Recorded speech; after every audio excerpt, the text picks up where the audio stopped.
کہ جس مسجد میں 27 نمازوں کا ثواب ملتا ہے وہاں تبلیغی جماعت نہیں جا سکتی.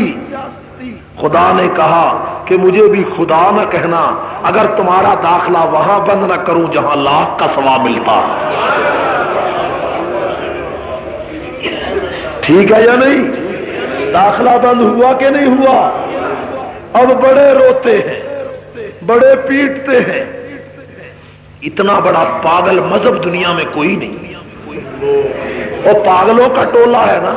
ادھر کہتے ہیں نبی مختار کل، نبی مختار کل. بھئی نبی اگر ہر چیز پر اختیار ہے تو مصلی پر امام کافر کو کیوں نہیں ہٹاتے؟ اور بولو بات ٹھیک ہے نا بھئی؟ تم کہتے ہو وہ گستاخ ہے، وہ مشرک ہے، وہ گستاخ ہے، وہ منافق ہے، وہ نعوذ باللہ کافر ہے، نجدی ہے. گستاخ کو اگر نبی نے پسند کیا تو ہم نے بھی پسند کیا.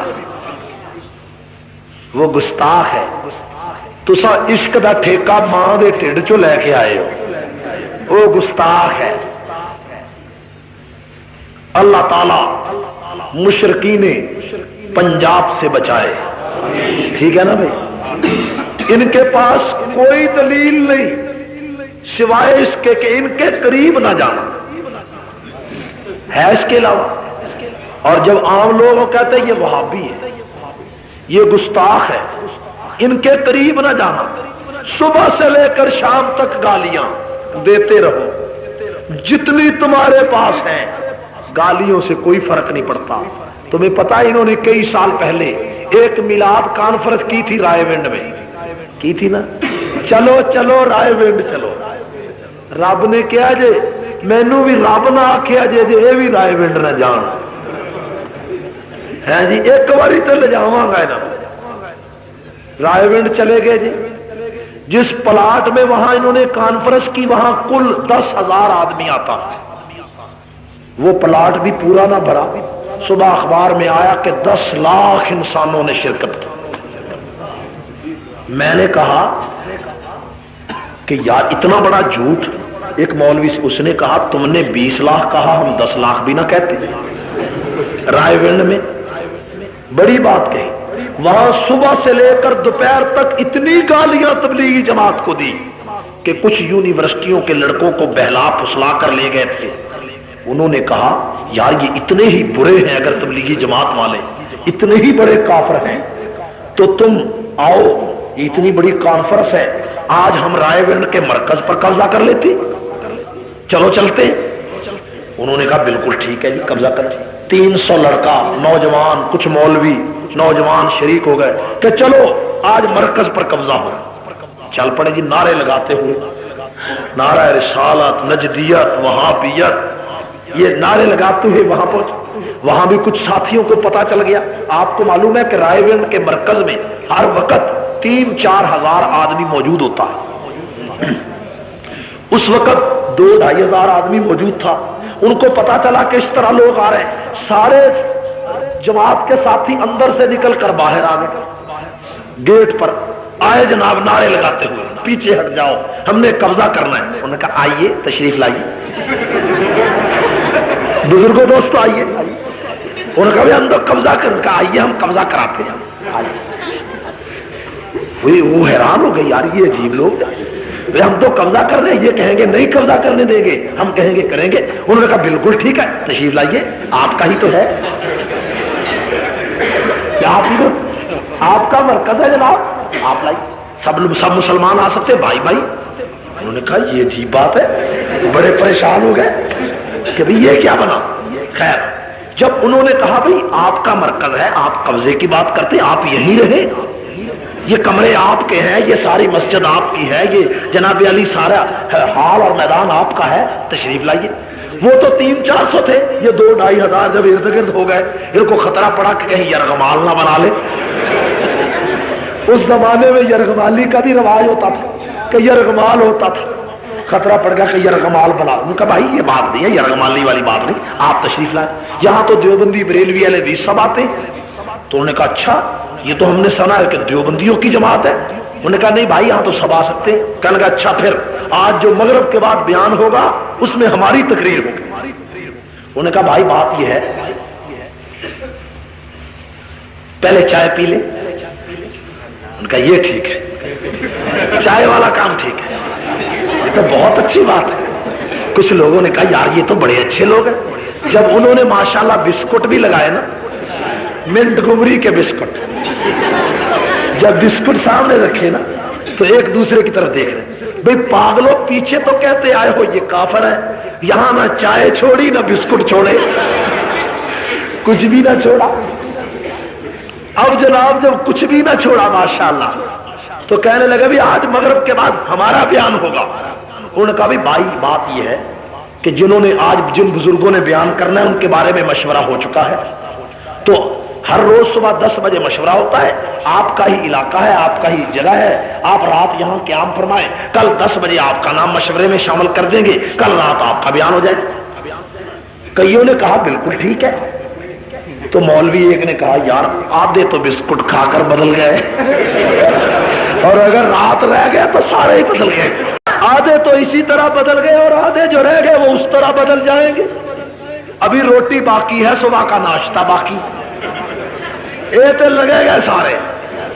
وہ مولوی جو تھے, کچھ مولوی بیچارے ناراض ہو کر آ گئے, جو کالج سکولوں کے لڑکوں, یار وہ تم سارا دن وہاں گالیاں دیتے رہے, یہاں تو یہ کسی کو گالی نہیں دیتے.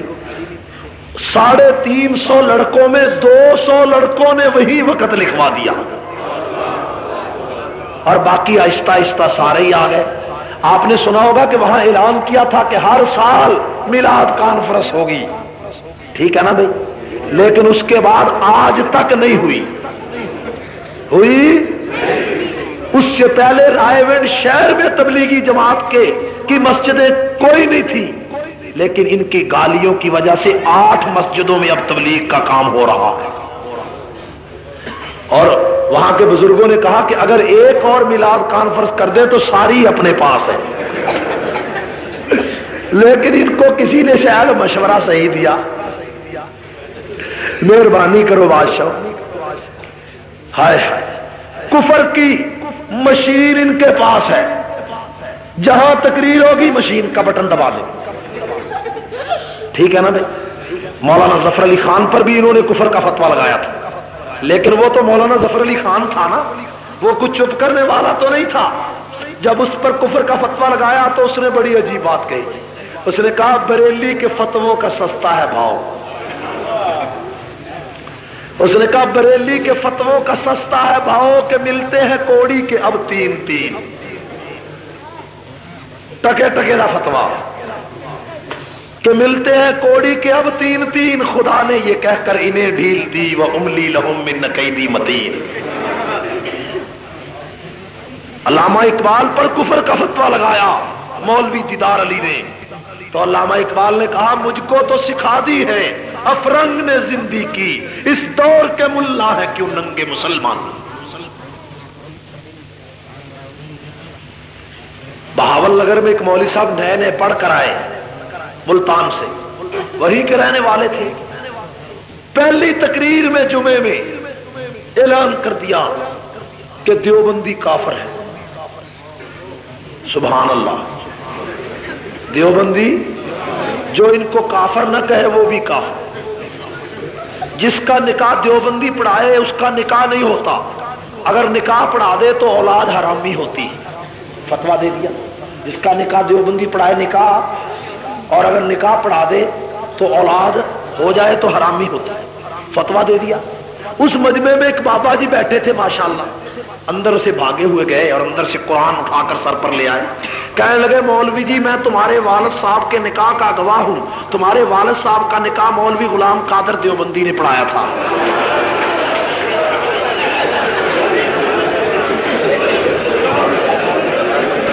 کہنے لگا میں تمہارے والد صاحب کے نکاح کا, تمہارے والد صاحب کا نکاح مولوی غلام قادر دیوبندی نے پڑھایا تھا. مولانا غلام قادر رحمت اللہ علیہ تھے مولانا محمد شریف بٹو رحمت اللہ علیہ کے والد, بہت بڑے عالم.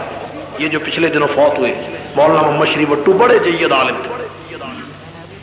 مولوی غلام قادر کا نے آپ کے والد کا نکاح پڑھایا تھا, لہذا مولوی صاحب آپ اپنے بارے میں وضاحت فرمائیں. اب جب مولوی صاحب نے دیکھا ادھر ادھر کی بات دیکھی, مجمع بڑا تھا, پڑھے لکھے لوگ کچھ تھے نوجوان, بھی وہ دور تو اب گزر گیا نا کہ تیجے ساتے 40ویں کے نام پر لوگوں کو پاگل بناؤ. اب کچھ لوگ سمجھدار ہو گئے ہیں. انہوں نے ایک نوجوان کھڑا ہو کہنے لگا مولوی صاحب اب بات آئیں بائیں سے نہیں چلے گی, وضاحت فرمائیں. مولوی صاحب کو جب بات کوئی نہ آئی تو کہنے لگا درود شریف پڑھو. کیا کہنے لگا؟ درود شریف. انہوں نے کہا جی درود شریف بعد میں اکٹھا ہی پڑھیں گے, پہلے وضاحت فرماؤ. جب مولوی صاحب کو کوئی بات بھی نہ آئی تو کہنے لگے بھئی یہ وقت وقت کی بات ہوتی ہے. یہ کیا ہوتا ہے؟ سوائے ان باتوں کے ان کے پاس کوئی چیز نہیں. کفر کی مشین. قائد اعظم کافر, علامہ اقبال کافر, قاسم ننوتوی کافر, مولانا رشید احمد گنگوہی کافر, عطا اللہ شاہ سارے کافر. تمہیں پتا ہے کہ مولوی احمد رضا بریلوی نے لکھا کہ جو کسی نجدی وہابی دیوبندی کی قیادت قبول کرے اس کا نکاح ٹوٹ جاتا ہے. ٹھیک ہے. شاہ احمد نورانی نے جب مفتی محمود کی قیادت قبول کی نکاح باقی رہ گیا. نورانی صاحب اور نکاح تے دوبارہ کرا لینا سی بادشاہ. اسی اور تے کوئی نہیں گستاخی کیتی بادشاہ, صرف یہی نیک مشورہ دیتا ہے کہ پیو دے کہن تے نکاح تے دوبارہ کرا لینا سی. اور ٹھیک ہے نا بھائی, اور تے گل کوئی نہیں. اور مولوی نقی علی, مولوی طیب دانا پوری, ان کے ایک مولوی صاحب ہیں, انہوں نے کہا جو مسلم لیگ میں شامل ہوگا اس کا بھی نکاح ٹوٹ جائے گا, جو مسلم لیگی سے ہاتھ ملائے گا اس کا بھی نکاح ٹوٹ جائے گا. میں نے کہا پیر پگاڑا سے نورانی نے ہاتھ ملایا, دونوں کا نکاح ٹوٹ گیا. نیازی نے ملایا وہ بھی گیا, سارے ہی گئے. ٹھیک ہے, ٹھیک ہے نا بھائی. وہ نیازی دا تے کہندے ہویا ہی نہیں, وہ بین الاقوامی رنڈا ہے, بین الاقوامی انٹرنیشنل رنڈا. میں نے کہا نیازی نہیں بیاہ کرو. آخر جی نظام مصطفیٰ جب آئے گا پھر نکاح کرائے گے. ہاں, اللہ تعالیٰ سمجھنے کی توفیق عطا فرمائے. اور اب یہ بڑے چیختے ہیں, بڑے چلاتے ہیں, ان کو بڑی تکلیف ہے. پہلے مفتی محمود سے تکلیف تھی رحمۃ اللہ, اب ان کو مولانا فضل الرحمان سے, مولانا عبداللہ درخواستی سے, حضرت مولانا عبید اللہ انور سے, اور جتنے بھی علماء ہیں جمعیت کے, علماء دیوبند ہیں, ایک ایک سے ان کو تکلیف ہے کہ ان کا وجود کیوں ہے. میں نے کہا کہ اب تمہارا داخلہ سعودی عرب میں بند ہوا, تم روو چلاؤ, اپنے باپ احمد رضا کی قبر پر جا کر روو کہ جس کفر کی مشین کو ہمارے سپرد کر گیا ہے اس نے یہ برا دکھلایا کہ اب مکے میں بھی بند, مدینے میں بھی بند. میرے دوستو ایک بات ذہن میں رکھیں, یہ شرف دیوبند کے فرزندوں کو ملا ہے کہ ختم نبوت کی بات آتی ہے تو چوکیدار عطا اللہ شاہ بخاری ہے, اگر صحابہ کی عظمت کی بات آتی ہے تو چوکیدار عبد الشکور لکھنوی ہے, اگر علم کے پھیلانے کی بات ہے تو انور شاہ کشمیری کو دیکھو, مولانا محمد قاسم نانوتوی کو دیکھو رحمت اللہ علیہ. کوئی ان کی مثال پیش نہیں کر سکتا. ٹھیک ہے, خیر بات دور نکل گئی. کہاں بات پہنچی تھی؟ غار میں. ٹھیک ہے نا بھائی, غار میں.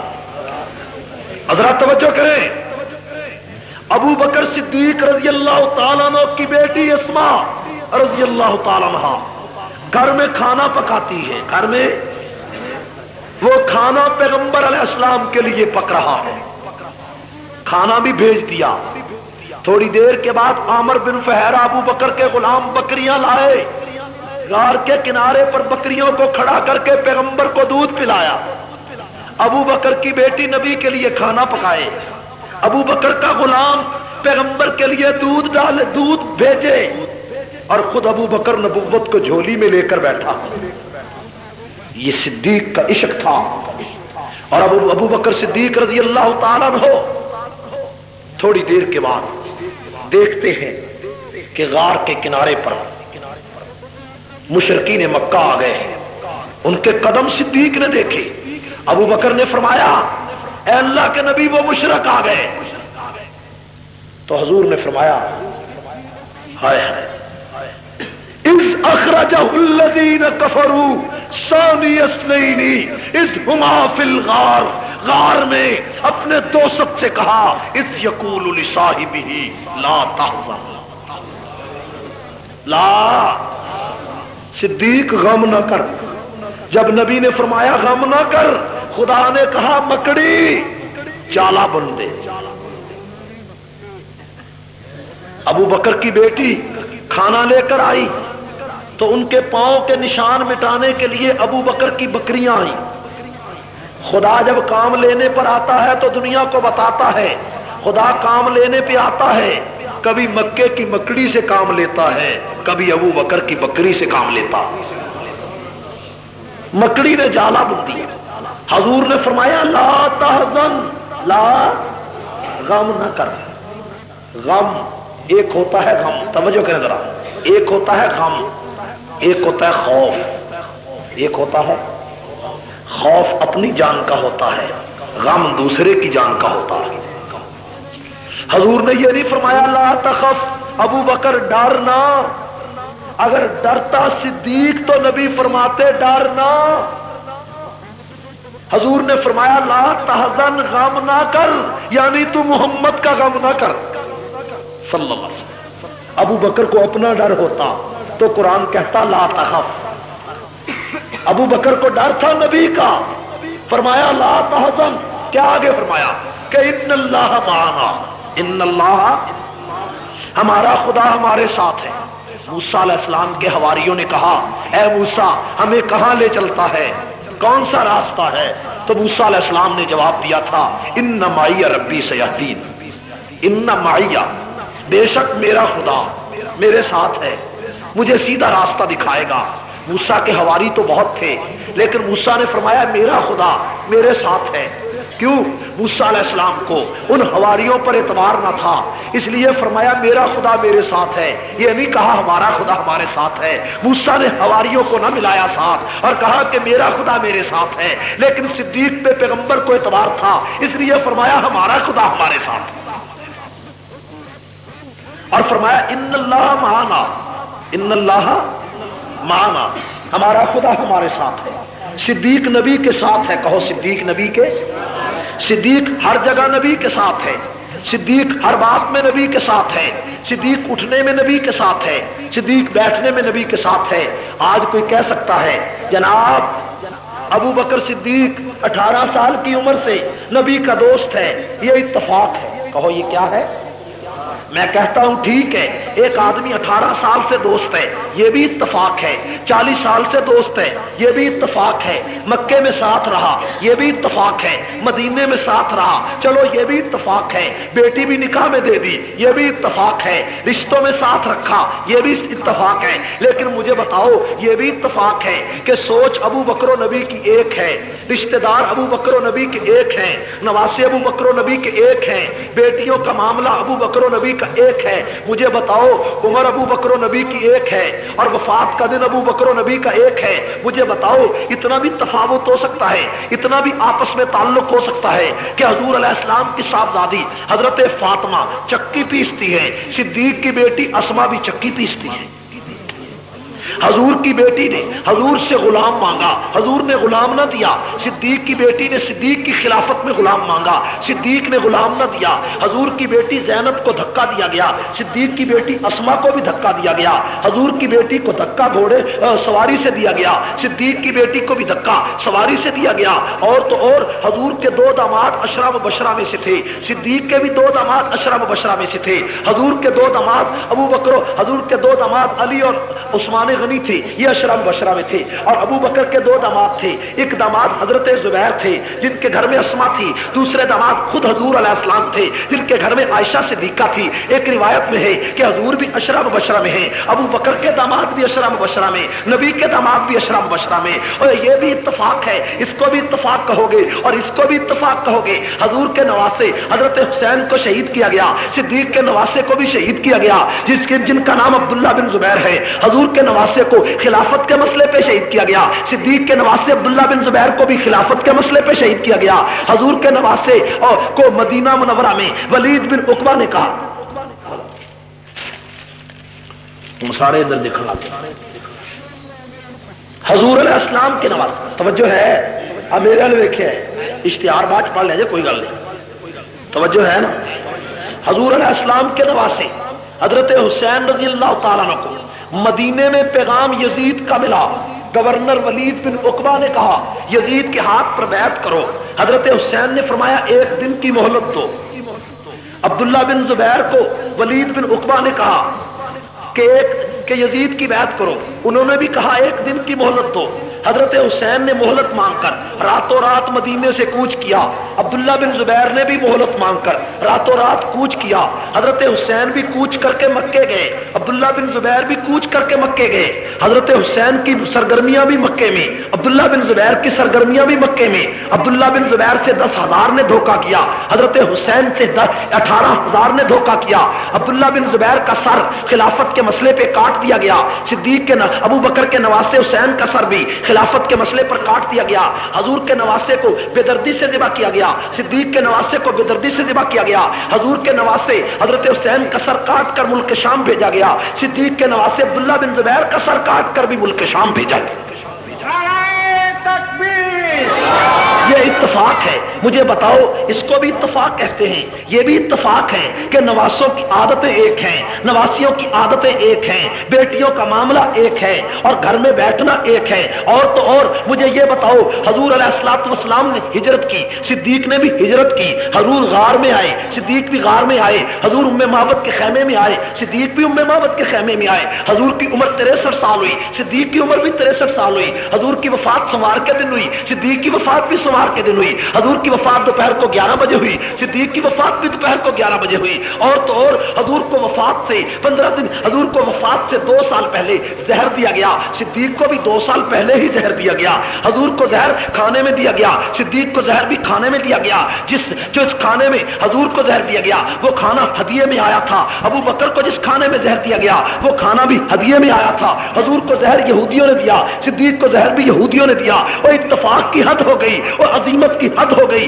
وہ الفت کی حد ہو گئی کہ حضور علیہ السلام جب اس زہر والے کھانے پر بیٹھے تو حضور کے ساتھ ایک اور صحابی تھا، صدیق بھی جب کھانے پر بیٹھے صدیق کے ساتھ بھی ایک اور صحابی تھا، اور دوسرا صحابی حضور کے ساتھ والا شہید ہو گیا، حضور بچ گئے، صدیق کے ساتھ والا شہید ہو گیا، صدیق بچ گیا۔ حضور علیہ الصلوۃ والسلام کے ساتھ یہ عشق تھا، یہ محبت تھی، یہ پیار تھا، یہ ولولہ تھا، یہ الفت تھی۔ مجھے بتاؤ اس سے بڑی محبت کا، اس سے بڑی محبت کا، اس سے بڑی الفت کا کوئی مقابلہ کر سکتا ہے؟ اتنی بڑی الفت ہے۔ حضور علیہ السلام کو جو زہر دیا گیا اس زہر نے 2 سال کے بعد اثر کیا اور حضور کو شہادت خفی ملی۔ جو ابو بکر کو زہر دیا گیا وہ زہر بھی 2 سال کے بعد اثر کرتا ہے، ابو بکر کو بھی شہادت خفی ملی۔ اور تو اور حضور کو وفات سے 15 دن پہلے بخار آیا، صدیق کو بھی 15 دن پہلے ہی بخار آیا۔ حضور کو بخار اس وقت آیا جب حضور جنازے سے واپس آئے، صدیق کو بھی بخار اس وقت آیا جب صدیق جنازے سے واپس آئے۔ حضور کو بھی پہلے سر میں درد ہوا، صدیق کے بھی پہلے سر میں درد ہوا۔ اور تو اور حضور کو وفات سے پہلے 2 دفعہ غشی طاری ہوئی، صدیق کو بھی 2 دفعہ غشی طاری ہوئی۔ حضور نے وفات سے 4 دن پہلے مصلی چھوڑا، صدیق نے بھی 4 دن پہلے مصلی چھوڑا۔ حضور نے وفات سے پہلے جب مصلی چھوڑا تو اپنے مصلی پر اس کو کھڑا کیا کہ جس نے بعد میں خلیفہ بننا تھا، یعنی صدیق کو۔ صدیق نے بھی اس وقت مصلی پر اس کو کھڑا کیا جس نے بعد میں خلیفہ بننا تھا، یعنی فاروق اعظم کو۔ یہ اتفاق ہے، نہیں، یہ عشق و محبت کا راز ہے، یہ اتفاق نہیں ہے۔ مجھے بتاؤ، یہ بھی اتفاق ہے کہ حضور علیہ الصلوۃ والسلام وفات کے وقت، حضور علیہ السلام نے وفات سے پہلے فرمایا اللہم فی الرفیق الاعلی۔ ابو بکر نے بھی وفات کے وقت کہا اللہم فی الرفیق الاعلی۔ حضور کی وفات کے وقت عائشہ صدیقہ حضور کے سرانے ہیں، صدیق کی وفات کے وقت بھی عائشہ صدیقہ صدیق کے سرانے ہیں۔ اور تو اور حضور کو وفات کے بعد جس چارپائی پہ رکھا گیا اسی چارپائی پہ صدیق کو رکھا گیا، اور جس چارپائی پہ جو حضور علیہ السلام کے چہرے پر جو چادر وفات کے بعد ڈالی گئی وہی چادر صدیق کے چہرے پر ڈالی گئی، اور جس روضے میں حضور علیہ السلام کی قبر بنا محبت کا راز ہے۔ مجھے بتاؤ، یہ اتفاق ہے، اس کو آپ اتفاق کہو گے؟ نہیں، اس کو محبت کا وہ راز کہیں گے جس راز کو خدا اور مصطفیٰ کے بغیر کوئی نہیں جان سکتا۔ یہ راز ہے، کہو یہ کیا ہے یہ؟ اور آپ حیران ہوں گے، ذرا توجہ کریں، آپ حیران ہوں گے، اتفاق پر حیران ہوں گے۔ حضور علیہ السلام نے اپنی زندگی میں جو پہلی جنگ لڑی اس جنگ کا نام کیا ہے؟ جنگ بدر۔ کیا نام ہے؟ جنگ بدر۔ اس جنگ میں مسلمانوں کی تعداد 313 ہے، دشمن کی تعداد 900 ہے۔ ابو بکر صدیق نے جو پہلی جنگ اپنی خلافت میں لڑی اس کا نام ہے جنگ ذوالقصہ۔ جنگ ذوالقصہ میں صحابہ کی تعداد 313 ہے، دشمن کی تعداد 900 ہے۔ حضور علیہ السلام نے جو دوسری جنگ لڑی اس کا نام جنگ احد ہے۔ جنگ احد میں 70 صحابی شہید ہوئے۔ صدیق اکبر نے جو جنگ لڑی جنگ یمامہ، اس جنگ میں بھی 70 صحابی شہید ہوئے۔ میرے دوستو، یہ عشق و محبت کی بات ہے، یہ عشق و محبت کا راز ہے، یہ الفت و محبت کا راز ہے، یہ پیار کا راز ہے۔ آج کا رافضی بکواس کرتا ہے کہ ابو بکر صدیق سے حضرت فاطمہ ناراض ہو گئی تھی، نعوذ باللہ۔ مجھے بتا تو صحیح، اگر فاطمہ صدیق سے ناراض تھی تو صدیق اکبر جب فاطمہ رضی اللہ تعالیٰ عنہ کی وفات کا وقت آیا تو بتا سکتا ہے کہ فاطمہ کے سرانے جو دو عورتیں بیٹھی تھی وہ کون تھی؟ ایک عورت سلمہ بنت امیس تھی جو حضرت حمزہ کی بیوی تھی، دوسری عورت اسما بنت امیس تھی جو صدیق اکبر کی بیوی تھی۔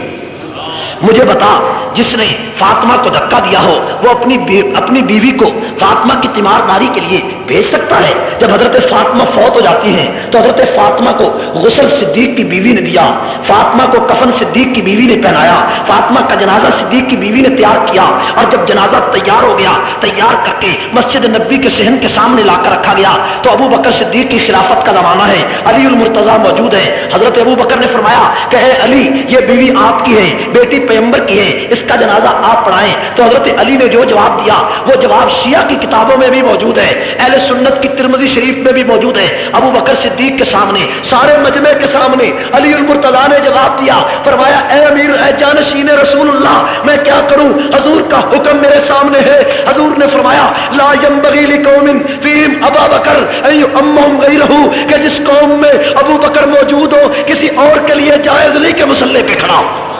حضور علیہ الصلوۃ والسلام کی بیان کردہ اس حدیث کے مطابق حضرت علی رضی اللہ تعالیٰ عنہ کی بیان کردہ اس حدیث کے بعد حضرت صدیق اکبر نے حضرت فاطمہ کا جنازہ پڑھایا، حضرت علی نے پیچھے جنازہ پڑھا، حضرت حسین نے پیچھے جنازہ پڑھا، حضرت حسن نے پیچھے جنازہ پڑھا۔ اور جس نے فاطمہ کو دھکا دیا ہو، اور اگر حضرت علی المرتضیٰ شیر خدا کے سامنے بیوی کو دھکا دیا ہو تو بتا، اس دھکے کے بعد بھی علی ابو بکر کو امام مان سکتا ہے؟ حسین اپنی اماں کے اس نعوذ باللہ دھکا دینے والے کے پیچھے نماز پڑھ سکتا ہے؟ اور مجھے بتا تو صحیح، اعتراض تیرا ابو بکر پہ نہیں ہے، اعتراض تیرا حسین پر ہے، اعتراض تیرا حسن پر ہے کہ جس نے تیری اماں کو دھکا دیا، تیری اماں کو باغ فتق نہ دیا، اس کے پیچھے تو جنازہ پڑھتا ہے، اس کو امام مانتا ہے۔ اور دنیا کے لوگوں، آج فیصلہ صدیق اکبر کے جنازہ پڑھانے نے جس کا ذکر شیعہ کی کتاب میں موجود ہے، دنیا کو بتا دیا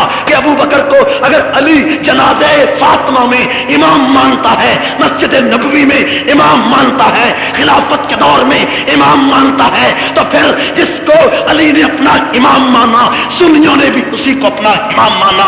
سنی علی کا نام لیوا ہے، شیعہ علی کا بھی دشمن ہے، حسین کا بھی دشمن ہے۔ ہم تو علی کے پیچھے ہیں۔ ہم کس کے پیچھے ہیں؟ حضرت علی کے پیچھے۔ اگر حضرت علی صدیق اکبر کو اپنا خلیفہ مانتے ہیں، اپنا امام مانتے ہیں، تجھے کیا تکلیف ہے؟ تجھے کوئی تکلیف ہے؟ ہاں تکلیف تو ہے. تکلیف میں کوئی شک ہے تجھے؟ آج ایران کا آدم خور خمینی اپنی کتابوں میں کہتا ہے نعوذ باللہ ابو بکر و عمر دل سے مسلمان نہیں ہوئے تھے. کی کتاب الحکومت الاسلامیہ جس کا ترجمہ پاکستان میں جماعت اسلامی کے MN اسد گیلانی نے کیا ہے، اس کتاب میں کہ 121 صفحے پر خمینی کہتا ہے کہ ہمارے 12 اماموں کا درجہ اتنا اونچا ہے کہ 1,24,000 نبیوں میں اس مقام پر کوئی نہیں پہنچ سکتا. یاد رکھو امت مسلمہ کا عقیدہ ہے کہ خمینی میرے نزدیک بھی ساری امت کے نزدیک مرزا غلام احمد قادیانی سے بڑا مرتد ہے. مرزا غلام اور مرزا غلام احمد قادیانی نے کسی جگہ اتنی لمبی باتیں نہیں لکھی. وہ کافر ہے، وہ بے ایمان ہے، وہ بھی مرتد ہے، کوئی شک نہیں.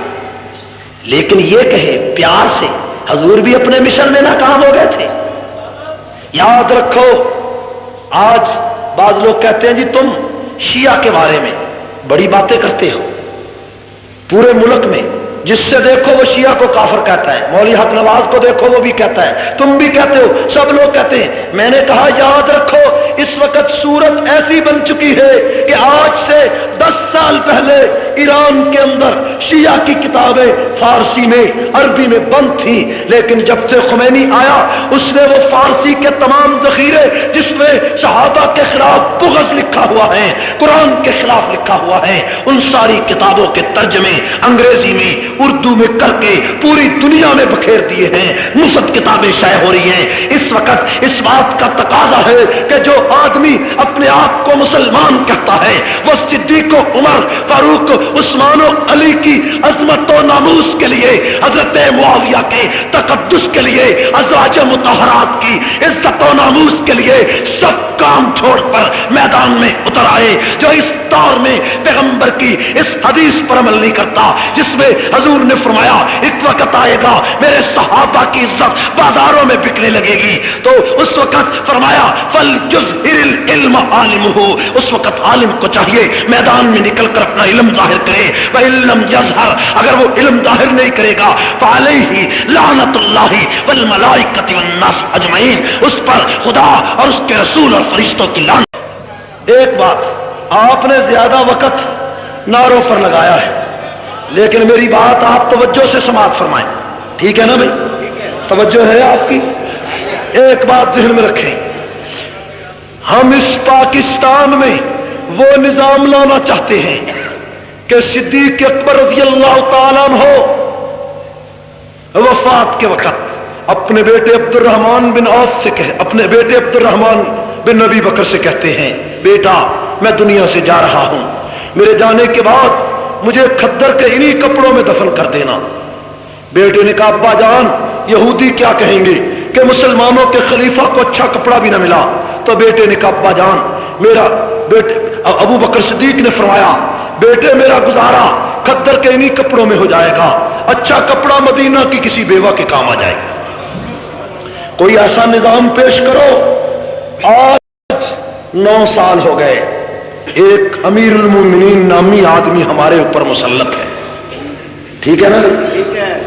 اور قرآن سے دھوکا، شریعت سے دھوکا، اسلام سے دھوکا، علماء سے دھوکا، ہر ایک سے دھوکا اور دھوکا ہی دھوکا. ٹھیک ہے نا بھائی؟ ابھی آپ نے دیکھا تانگلے حوالہ میں کیا پیش آیا، 3 نوجوانوں کو ذبح کر دیا پولیس کی گولی نے، اس لیے کہ یہ پنجاب کا گنجا وزیر اعلیٰ کئی دن پہلے بیان دیتا ہے کہ 2-4 آدمی مر جائیں تو کوئی فرق نہیں پڑتا. ایک لڑکا 7 بہنوں کا ایک بھائی ذبح کر دیا گیا، کوئی پوچھنے والا نہیں. ایسے واقعات کراچی میں پورے ملک میں ہو رہے ہیں. آپ نے دیکھا پشاور میں بم پھٹا، 12 آدمی شہید ہو گئے، کوئی وارث نہیں، کوئٹے میں ہنگامے، کراچی میں ہنگامے، اس کی ذمہ دار جنرل ضیاء کی حکومت ہے۔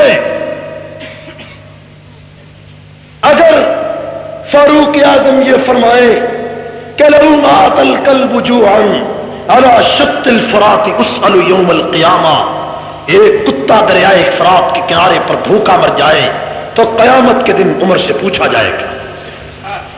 اگر فاروق اعظم یہ فرمائے اور فاروق اعظم دریا کے کنارے کی ایک جھونپڑی میں جائے اور عورت سے کہے اماں عمر کے بارے میں تیرا کیا خیال ہے، تو بوڑھی عورت کہے اے نوجوان قیامت کے دن میں عمر کا گریبان پکڑوں گی۔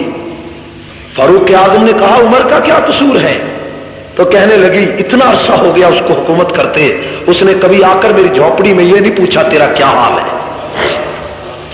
عمر نے کہا فرمایا اماں اتنی دور بیٹھے عمر کو کیا پتا ہوگا کہ اس کی سلطنت میں تو بھی ایک عورت بستی ہے۔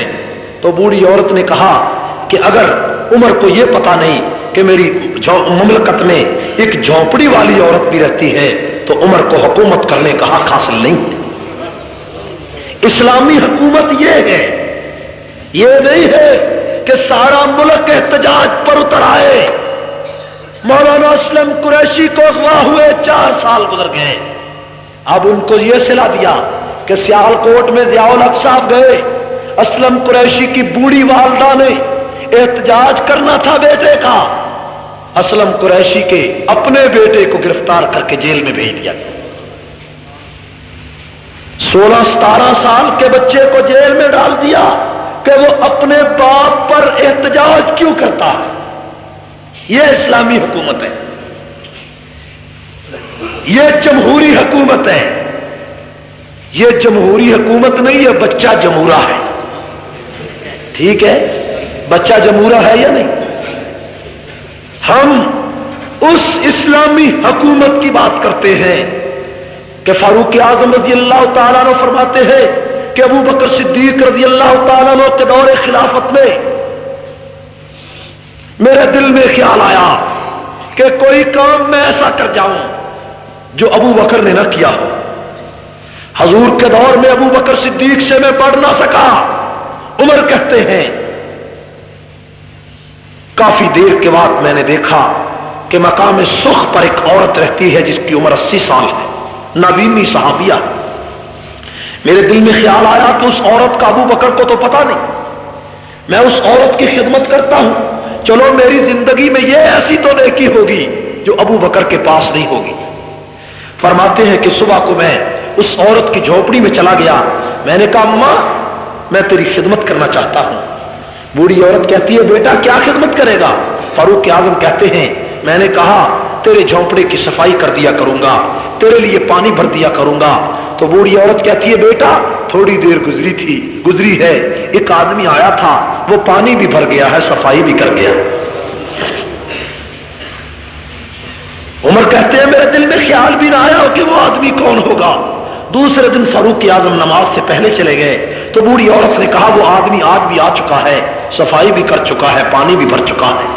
عمر کہتے ہیں تیسرے دن میں تہجد سے بھی پہلے چلا گیا تو بوڑھی عورت نے کہا بیٹا وہ آدمی آ چکا ہے، صفائی میرے جھونپڑے کی کر چکا ہے، وہ پانی بھرنے کے لیے گیا ہوا ہے۔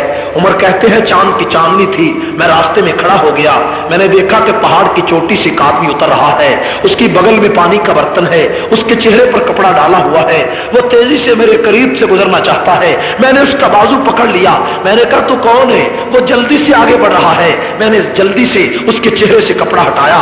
عمر کہتے ہیں کہ زمین میرے پاؤں کے نیچے سے نکل گئی کہ وہ آدمی اس وقت کا خلیفہ ابو بکر صدیق تھا۔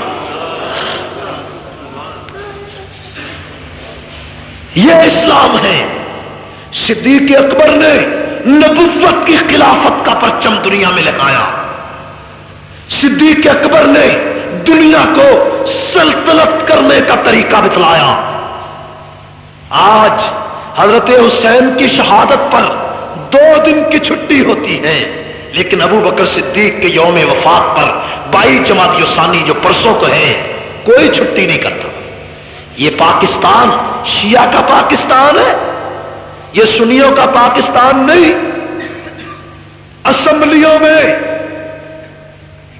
کوئی آواز اٹھانے والا نہیں کہ ابو بکر صدیق رضی اللہ تعالیٰ عنہ اسلامی خلافت کا تاجدار ہے، پوری امت مسلمہ کا امام ہے۔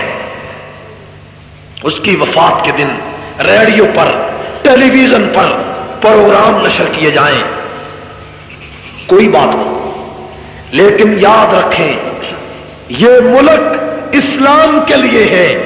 اس ملک میں جب تک اسلام قائم نہیں ہو جاتا اس وقت تک دیوبند کے فرزند چین سے نہیں بیٹھ سکتے، ٹھیک ہے یا نہیں؟ یہ ایک اعلان سماعت فرمائیں۔ فیصل آباد میں ہمارا ادارہ اشاعت المعارف ہے، پوری دنیا میں ہم لٹریچر کے ذریعے صحابہ کا پیغام پہنچا رہے ہیں، کوئی چندہ اکٹھا کرنا مقصود نہیں ہے۔ آپ کو معلوم ہے شیعہ کی امامیہ جنتری، اثنا عشری جنتری ہر گھر میں موجود ہوتی ہے۔ اہل سنت کی طرف سے یہ پہلی مرتبہ خلافت راشدہ جنتری شائع ہوئی ہے۔ تمام دوست دعا کے بعد اس جنتری کو ضرور حاصل کریں۔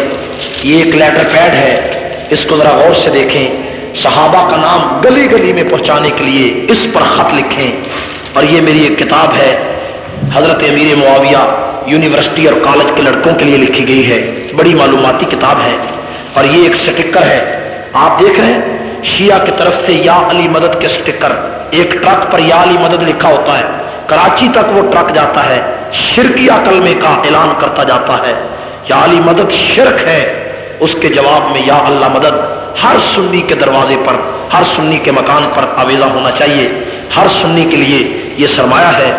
اور یہ کتاب ہے یورپ کے سنگین مجرم، جس میں شاہ ولی اللہ سے لے کر عطا اللہ شاہ بخاری کی تاریخ ہے۔ یہ ساری چیزیں دعا کے بعد باہر سے ملے گی۔ وآخر دعوانا الحمدللہ۔